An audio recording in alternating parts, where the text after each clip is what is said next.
বিশ্বের প্রতিটি নেতাই শহীদ প্রেসিডেন্ট জিয়া রহমানের আদর্শ। কারণ গণতন্ত্রের প্রবক্তা, সারা বিশ্বের গণতন্ত্রের প্রবক্তা ছিলেন শহীদ প্রেসিডেন্ট জিয়া রহমান। সার্ক সম্মেলনের উদ্যোক্তা, দক্ষিণ এশিয়ার মধ্যে বৃহত্তর নেতা ছিলেন শহীদ প্রেসিডেন্ট জিয়া রহমান। ওই জিয়া রহমান যে কোনো দেশে গেলে তাকে সম্মান প্রদর্শন করেছেন।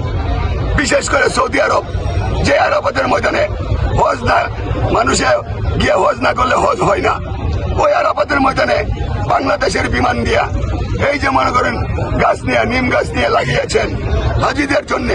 পৃথিবী যতদিন থাকবে ওই গাছগুলি থাকবে, আর পৃথিবীর যতদিন থাকবে এই শহীদ প্রেসিডেন্টের কবরে দোয়া প্রচলিতই থাকবে।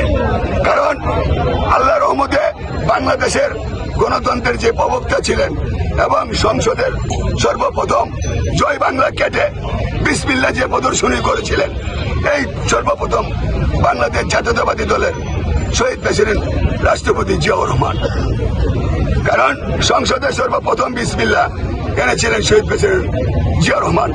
এই জিয়া রহমানের উত্তরসূরি এই বাংলাদেশের জন্য অনেক কিছু করেছেন। কারণ জিয়া রহমান মারা যাওয়ার পরে তার বিপগেছে একটি নামাজের যাই নামাজ আর একটা তবজি পেয়েছেন, ব্যাংক ব্যালেন্স কিছুই নাই। যে এবার বুঝেন এই ফ্যামিলি বাংলাদেশের মানুষ ভালোবাসবে নাকি অন্যখানের মানুষ ভালোবাসবে। আর ভারত জমের মতো শহীদ প্রেসিডেন্ট জিয়া রহমানকে ধরাইছেন, জমের মতো ধরাইছেন। কারণ স্বাধীনের পরের দিনে শেখ মুজিব যখন ক্ষমতা চালায় তখনও কিন্তু ভারতে এই দেশ থেকে সবকিছু নিয়ে যেতেছে এবং নিছে। নাও যাওয়ার পরে 15 আগস্টের পরে যখন শহীদ প্রেসিডেন্ট 7 নভেম্বরের মাধ্যমে এদেশ গ্রহণ করেছেন, তখন এই জাতি ছিল একদম ক্ষুধার্ত জাতি। একজনের বমি একজন খেয়েছে, এই পরিস্থিতি গেছে, এত দুর্ভিক্ষ গেছে।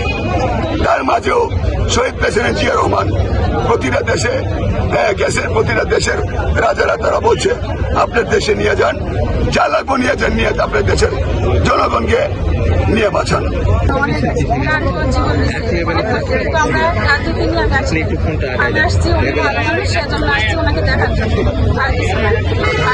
আমাদের সবারই ভালোবাসা আছে, ইনশাল্লাহ থাকবো।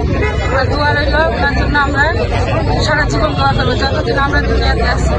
আর বেগম খালেদা জিয়া অনেক অত্যাচার অন্যায় সহ্য করে উনি বাংলাদেশের মাটিতেই আছে, উনি বাহিরে যায় নাই, আর উনি যাবেও না। কারণ উনি আমাদের দেশের মানুষকে খুবই ভালোবাসে। আর আমি রাজনীতিবিদের কথা বলছি না, এখনো বলতেছি, তখনও বলছি, ফার্স্টের দিকে বলছি, শেষে বলতেছি, আমি শুধু ওনার ভালোবাসার জন্য আসছি, ওনাকে দেখার জন্য, মন থেকে ওনার জন্য দোয়া করি আমরা ওনার জন্য। বাংলাদেশের সাবেক প্রধানমন্ত্রী খালেদা জিয়ার যে শাসনকাল, সেই শাসনকালকে আপনি দেখেছেন? না, সরি, আমি দেখি নাই, আমার আম্মুদের কাছ থেকে শুনছি। কারণ আমাদের সবাই ওনার জন্যই, আমরা ছোট থেকে শুনতেছি, ওনার জন্য সবাই দোয়া করে এবং ওনার জন্যই আমাদের সবারই ভালোবাসা আছে। 2001 সালে বেগম জিয়া নির্বাচিত প্রধানমন্ত্রী হয়েছিলেন, সেই ছোটবেলার কথা কিছু মনে আছে?